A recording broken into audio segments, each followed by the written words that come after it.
Hello guys, magandang hapon. Dahil bagong patahi ang uniform ni guard, ayan guys, maglalagay ako ng patches. Ayan. Panoorin nyo ko guys kung saan ilalagay ang tamang patches. Ayan siya. So guys, naglalagay ako ng pin. Kasi guys, kapag bago ang uniform ni guard, palagi natin tatandaan at the left side ng balikat, dito natin ilalagay ang pangalan ng company kung anong o kaya agency ni guard. Ayan guys, ayan. Nilagyan ko na siya guys ng pin.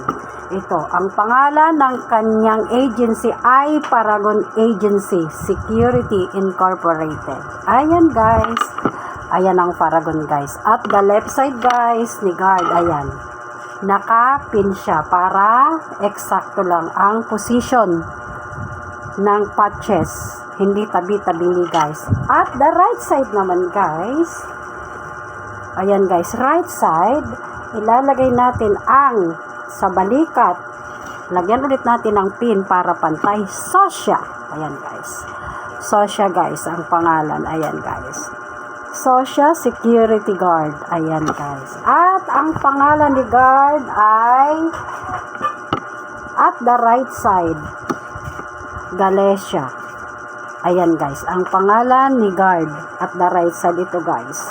At sa taas ng kanyang name, ang Padpaw.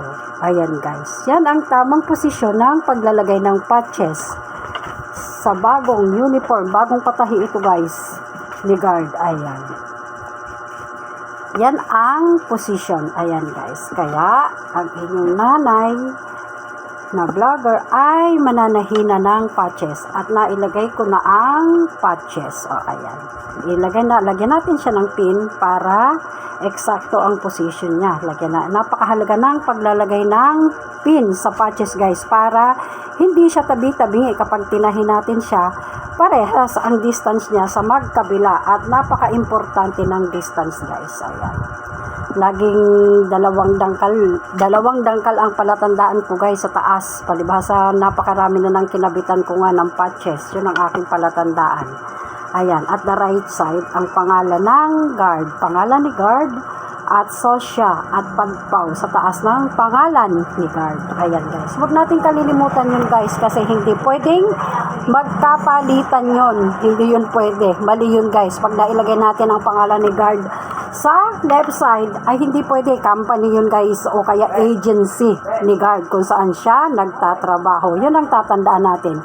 Ayan guys, may natutunan na ulit kayo sa isang nanay na vlogger sa paglalagay ng tamang patches sa uniform ni guard. Thanks guys for watching. Bye-bye. Love you all.